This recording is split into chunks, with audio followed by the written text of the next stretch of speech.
찬송가 187장을 찬양하며 10월 12일 목요일 새벽 기도회를 하나님께 올려드립니다.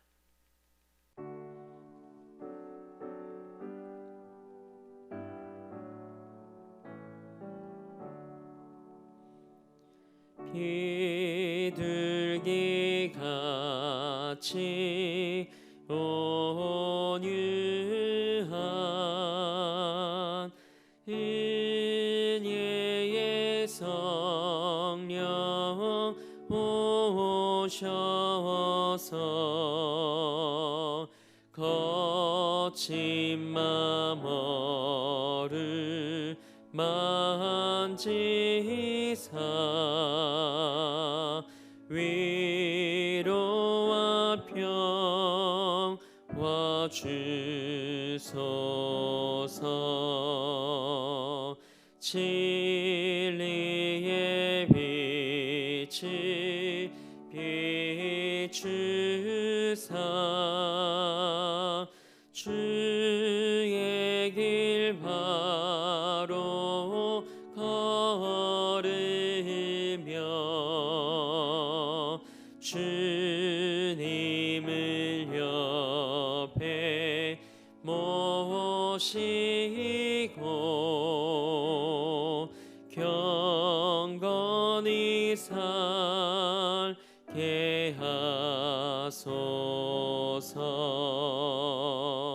주님과 동행하면서 거룩한 길로 행하며 진리의 예수 붙잡고 길 잃지 않게 하소서. 연약한 나를 도우사 하나님 나라 이르러 주님의 품에 안기는 영원한 안식 주소서.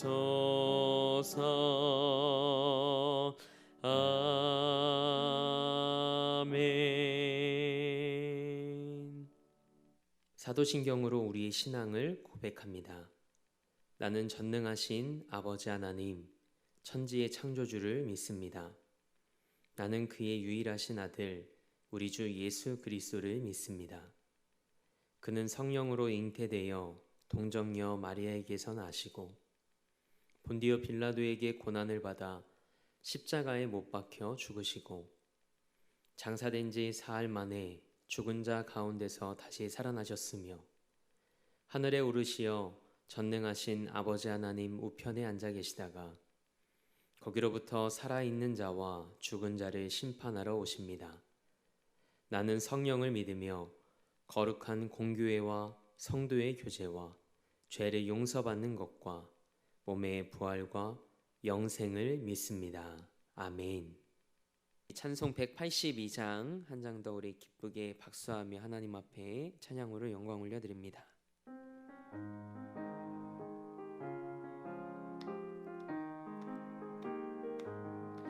강물같이 흐르는 기쁨 성령 강림함이라. 정결한 맘 영원하도록 주의 거처 되겠네. 주님 주시는 참된 평화가 내 맘속에 넘치네. 주의 말씀에 거센 풍랑도 잠잠하게 되도다. 나의 생명 솟생케 됨은 성령이 마심이라. 모든 의심 슬픔 사라져 주의 평강 넘치네. 주님 주시는 참된 평화가 내 맘속에 넘치네. 주의 말씀에 거센 풍랑도 잠잠하게 되도다. 하늘에서 담비 내리고 햇빛 찬란함같이 우리 마음에 성령이만이 주님 보내심이라. 주님 주시는 참된 평화가 내 맘속에 넘치네. 주의 말씀에 거센 풍랑도 잠잠하게 되도다. 생명신에 넘쳐 흘러서 마른 광야 적시니 의의 열매 무르익어서 주스를 기다리네. 주님 주시는 참된 평화가 내 맘속에 넘치네. 주의 말씀에 거센 풍랑도 잠잠하게 되도다. 놀라우신 주의 은혜로 그의 얼굴 뵙겠네. 평화로운 안식처에서 영원토록 쉬겠네. 주님 주시는 참된 평화가 내 맘속에 넘치네. 주의 말씀에 거센 풍랑도 잠잠하게 되도다. 아멘. 오늘 우리에게 주신 하나님의 말씀은 사도행전 8장 4절에서 8절까지의 말씀입니다. 하나님의 말씀을 받겠습니다 고백한 후에 저와 여러분 한 목소리로 합독하겠습니다. 하나님의 말씀을 받겠습니다.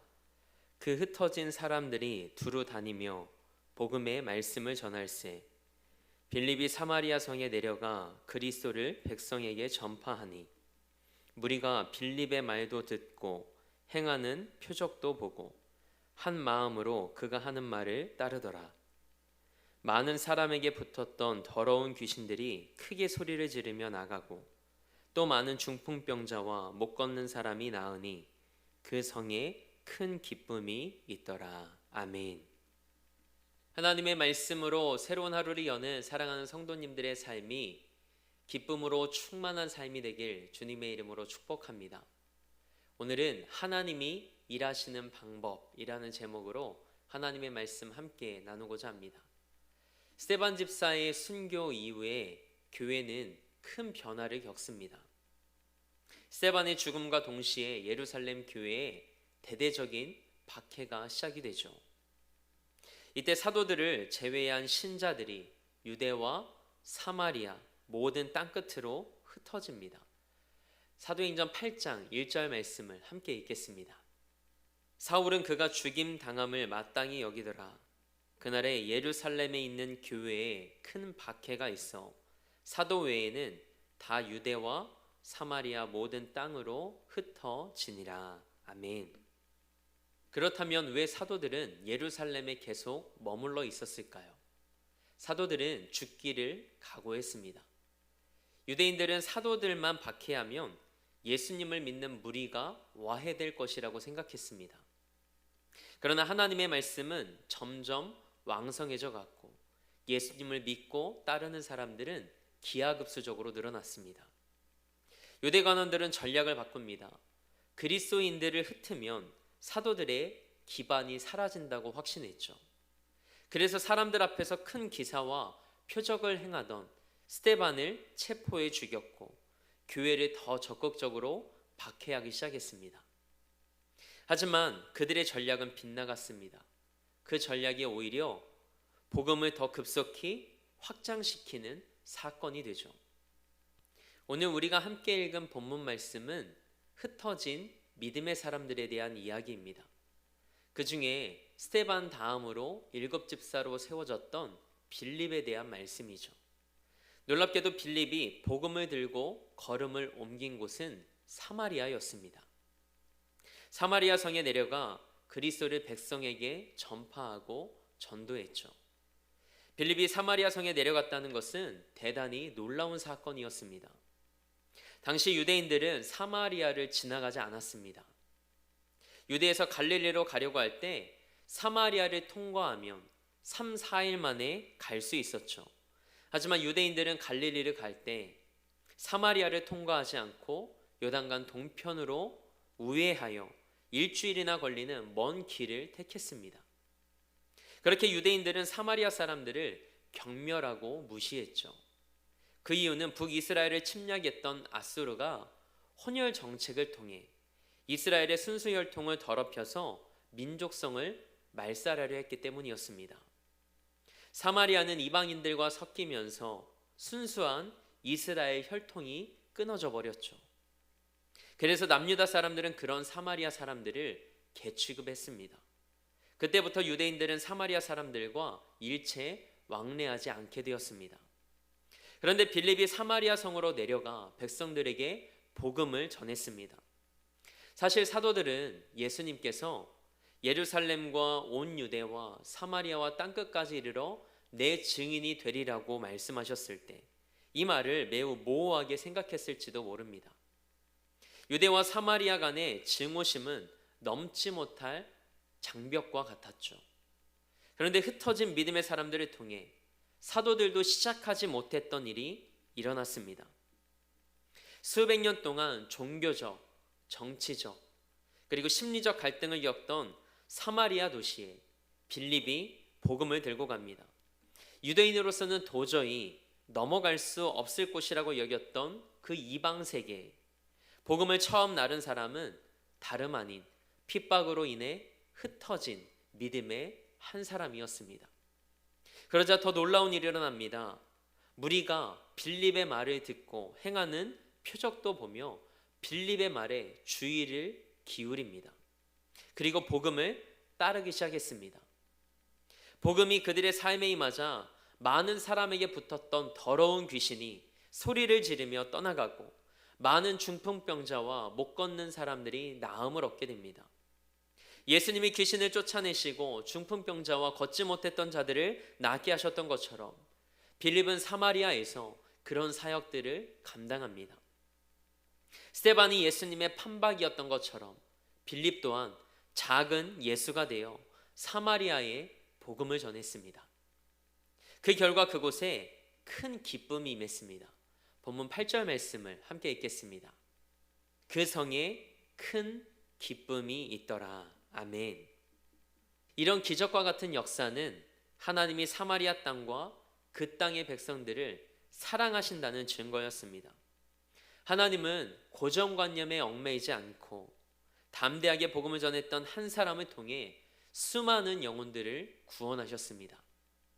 십자가의 슬픔이 부활의 기쁨이 되었던 것처럼 순교의 슬픔은 복음이 전파되는 기쁨으로 변화되었습니다. 사울을 비롯한 유대인들이 무섭게 교회를 박해했지만 하나님은 상황을 역전시키심으로 복음이 확장되게 하셨죠. 사마리아는 성령의 권능을 받은 제자들에게 땅끝까지 이르러 내 증인이 되라는 사도행전 1장 8절 말씀의 예언이 성취되고 있음을 보여주는 현장이었습니다. 하나님은 이처럼 고난의 상황을 하나님의 뜻을 이루어 가시는 기회로 바꾸셨습니다. 핍박과 고난을 통해 오히려 복음이 널리 전파되도록 역사하셨습니다. 스데반의 순교를 시작으로 예루살렘 교회에 큰 핍박이 일어났습니다. 그러나 그 핍박 뒤에는 하나님의 섭리가 있었습니다. 그동안 교회는 예루살렘 중심으로만 성장했습니다. 그리고 유대인 중심으로만 복음이 전해지고 있었죠. 아직까지 이방인들에게는 복음이 전파되지 못하고 있었습니다. 하지만 복음은 혈통을 가리지 않습니다. 유대인에게나 헬라인에게나 사마리아인에게나 십자가에 못 박히신 예수님과 부활하신 예수님은 증거되어야 합니다. 그래서 하나님은 핍박이라는 상황을 사용하셨습니다. 교회가 핍박을 받는 상황을 통해 예루살렘에만 머물던 믿음의 사람들이 다른 지역으로 흩어지게 하셨습니다. 교회는 마침내 온 세상에 복음을 전하기 시작했죠. 하나님은 어떤 악조건이라도 이렇게 사용하실 수 있는 분이십니다. 사탄의 의도는 핍박을 통해 예루살렘에 복음이 전파되는 것을 막는 것이었지만 하나님은 오히려 사탄의 의도를 역이용하셨습니다. 우리의 시각으로 볼 때 가장 악한 일들조차도 하나님의 뜻과 하나님의 손길 안에서 그것은 가장 선한 일이 될 수 있습니다. 이 진리를 깨닫는다면 현재와 미래에 일어날 그 모든 일 앞에서 우리는 하나님께 감사하고 하나님을 찬양할 수밖에 없을 겁니다. 하나님은 이해가 되지 않는 분이십니다. 기억하시기 바랍니다. 하나님은 이해의 대상이 아니라 신뢰의 대상이십니다. 하나님의 크신 능력과 지혜를 믿으며 오늘을 믿음으로 묵묵히 살아갈 때 하나님께서 우리의 위기와 갈등을 사용하셔서 하나님의 선하신 계획을 이루시며 우리 삶에 큰 기쁨을 주실 줄 믿습니다. 오늘 우리 앞에 놓인 시련 역시 하나님이 사용하시는 은혜의 통로가 될 수 있음을 믿고 오늘도 기도로 하나님의 뜻과 인도하심을 구하며 주 안에서 기쁨으로 가득한 삶이 되길 주님의 이름으로 축복합니다. 복음으로 인해 사마리아 성이 어떻게 변했을까요? 슬픔과 고통과 아픔으로 가득했던 사마리아 성에 큰 기쁨이 임했습니다. 여러분의 삶과 가정과 일터와 그 살아가는 모든 삶의 자리에 예수 그리스도라는 복음으로 사마리아 성에 임했던 그 큰 기쁨이 임하길 주님의 이름으로 축복합니다. 복음은 기쁨입니다. 오늘 말씀을 로마서 8장 28절 말씀으로 매듭 짓고자 합니다. 우리가 알거니와 하나님을 사랑하는 자 곧 그의 뜻대로 부르심을 입은 자들에게는 모든 것이 합력하여 선을 이루느니라. 아멘. 함께 기도하겠습니다. 신실하신 하나님을 찬양합니다. 하나님의 뜻을 다 이해할 수 없기에 하나님을 신뢰합니다. 모든 상황과 환경을 바꾸어 선이 되게 하시는 하나님, 언제나 우리 삶을 하나님의 최선으로 인도하심을 믿고 믿음으로 주와 동행하는 우리 삶이 되게 하옵소서. 오늘 우리 앞에 놓인 시련과 아픔과 문제 역시 하나님이 사용하시는 은혜의 통로임을 믿고 오늘도 기도로 하나님의 뜻과 인도하심을 구합니다. 그럴 때 사마리아 성에 임한 기쁨과 같이 오늘 우리 삶에도 하늘의 기쁨이 충만히 임하는 하루 되게 하옵소서. 그리고 우리 삶이 이 시대에 빌립과 같은 사람으로 쓰임받게 하옵소서. 이 나라와 열방을 위해 기도합니다. 하나님께서 이 땅과 열방의 주인이심을 고백하며 기도하오니 하나님의 때에 하나님의 방법대로 이 땅을 새롭게 하시고 고쳐 주옵소서. 마음의 무릎을 꿇고 믿음으로 기도할 때 살아계신 하나님의 역사하심을 묵독해 하옵소서. 우리 대림교회를 위해 기도합니다. 111의 사명을 품고 복음의 커다란 숲을 이뤄나가는 재단으로 쓰임받게 하옵소서. 담임 목사님에게 하늘의 지혜와 은혜와 영력을 더하셔서 하나님이 맡겨주신 목양의 사명 충성되이 감당케 하옵소서. 그리고 사랑하는 성도들의 삶과 가정과 일터를 지켜주시고 살아가는 삶의 모든 자리에서 살아계신 하나님을 경험하는 삶이 되게 하옵소서. 오늘도 삶의 자리를 성전 삼아 미디어 예배로 이 하루를 시작합니다. 모든 것이 합력하여 선을 이루게 하시는 하나님을 경험하는 하루의 삶이 되게 하옵소서. 그렇게 일하실 하나님을 기대하며 우리 삶의 목적 되시고 이유 되신 우리 주 예수 그리스도의 이름으로 기도합니다. 아멘. 하늘에 계신 우리 아버지, 아버지의 이름을 거룩하게 하시며 아버지의 나라가 오게 하시며 아버지의 뜻이 하늘에서와 같이 땅에서도 이루어지게 하소서. 오늘 우리에게 일용할 양식을 주시고 우리가 우리에게 잘못한 사람을 용서하여 준 것 같이 우리 죄를 용서하여 주시고 우리를 시험에 빠지지 않게 하시고 악에서 구하소서. 나라와 권능과 영광이 영원히 아버지의 것입니다. 아멘.